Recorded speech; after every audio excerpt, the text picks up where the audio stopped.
Olá, tudo bem? Seja bem-vindo ao canal Meu Momento com Deus. Nessa ocasião, nós vamos dar continuidade ao estudo da nossa lição, do nosso estudo guiado. Você é meu convidado a, junto comigo, ter essa experiência maravilhosa de estudo, de crescimento e, com certeza, de transformação por meio da Palavra de Deus. Se você está chegando aqui pela primeira vez, eu gostaria de pedir, se inscreve no canal, para que dessa forma eu possa te notificar, eu possa te incentivar, eu possa te lembrar que todos os dias você precisa ter o teu momento com Deus por meio do estudo guiado.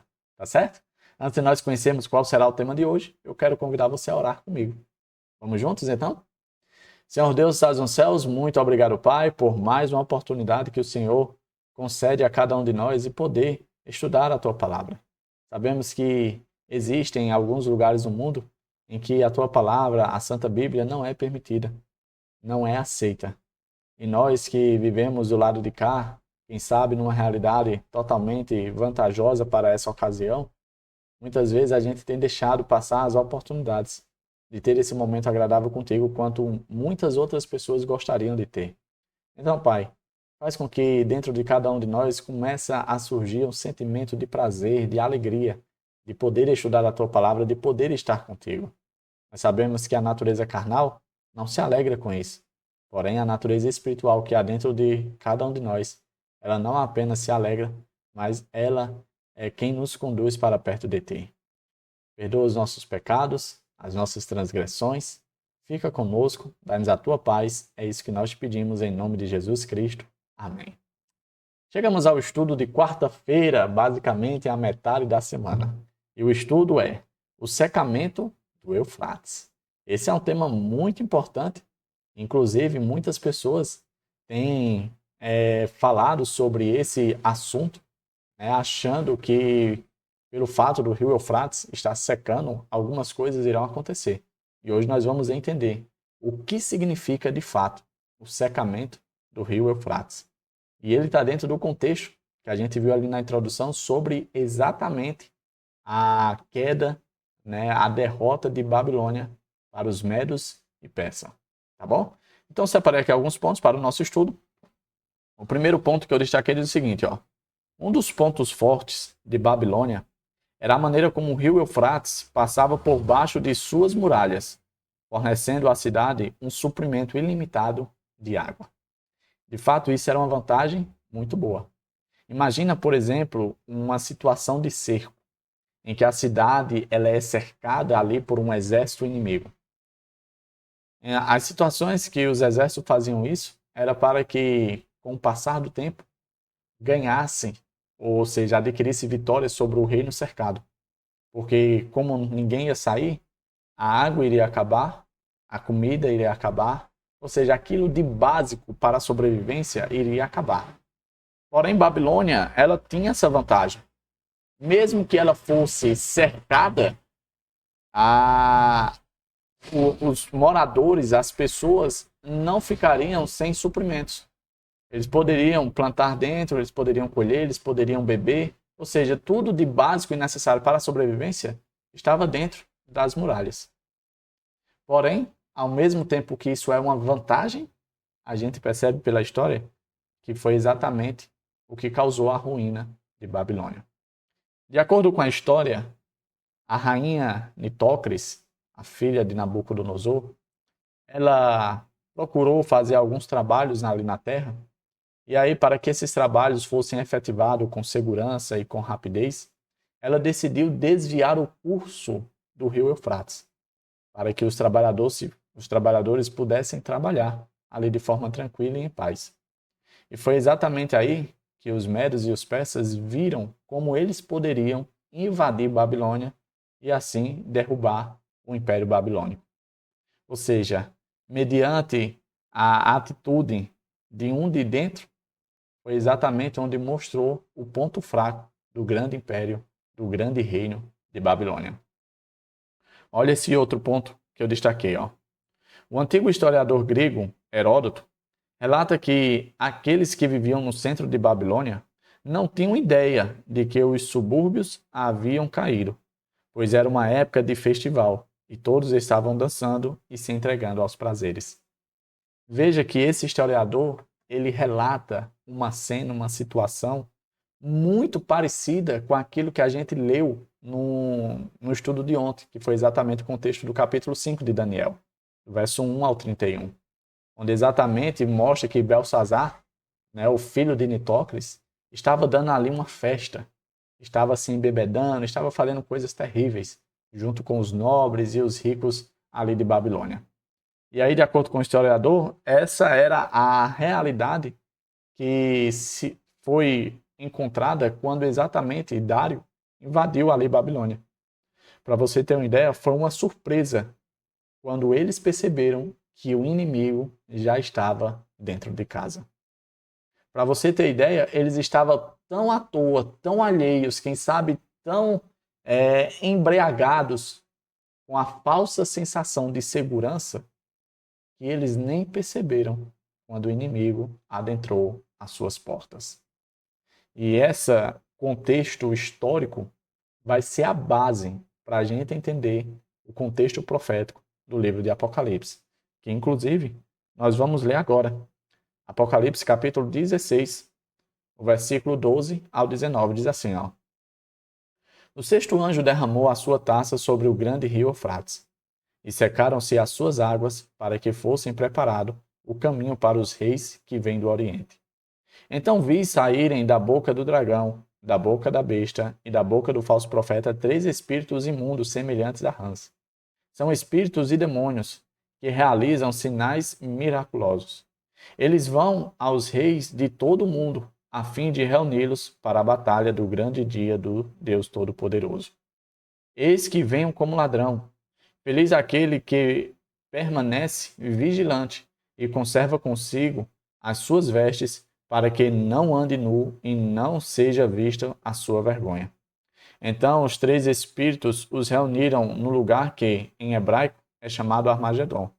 O sétimo anjo derramou a sua taça no ar, e do santuário saiu uma forte voz, que vinha do trono, dizendo: Está feito. Houve então relâmpagos, vozes, trovões e um forte terremoto. Nunca havia ocorrido um terremoto tão forte como esse desde que os homens existem sobre a terra. A grande cidade foi dividida em 3 partes, e as cidades das nações se desmoronaram.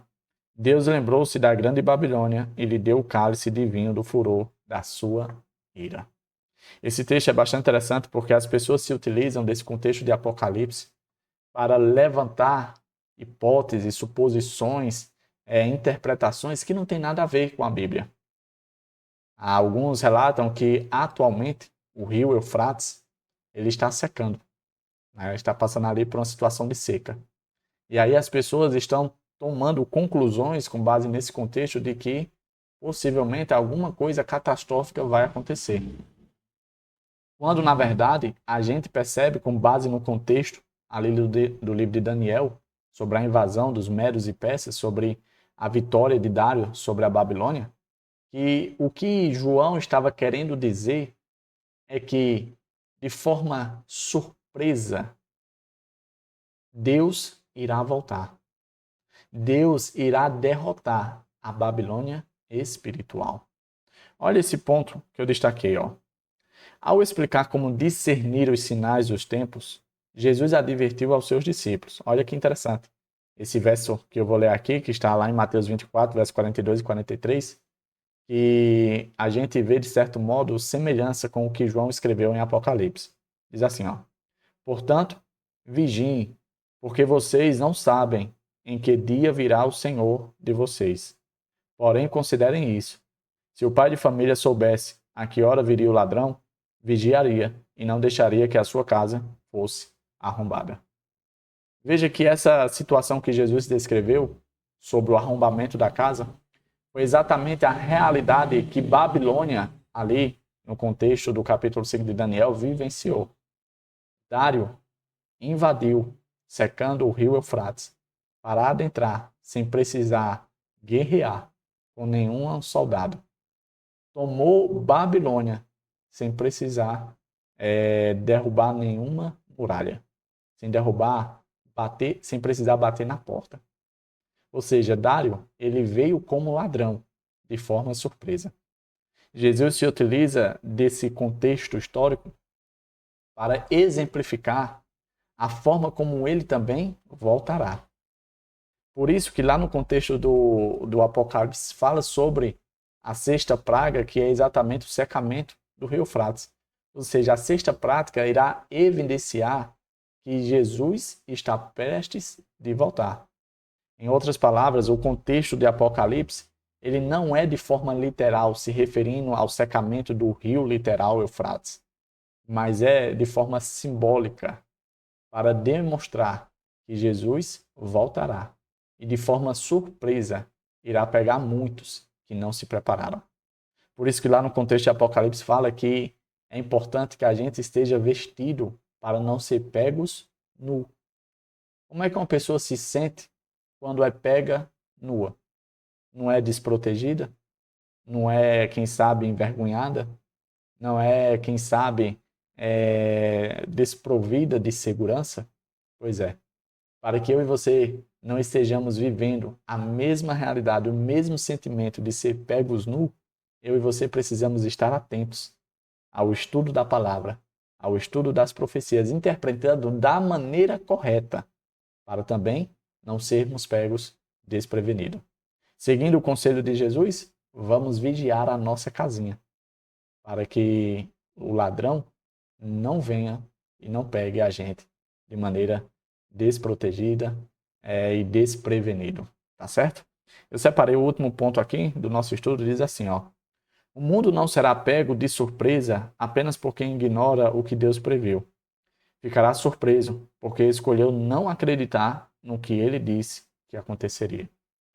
Muitas pessoas têm vivido essa realidade, até mesmo pessoas cristãs.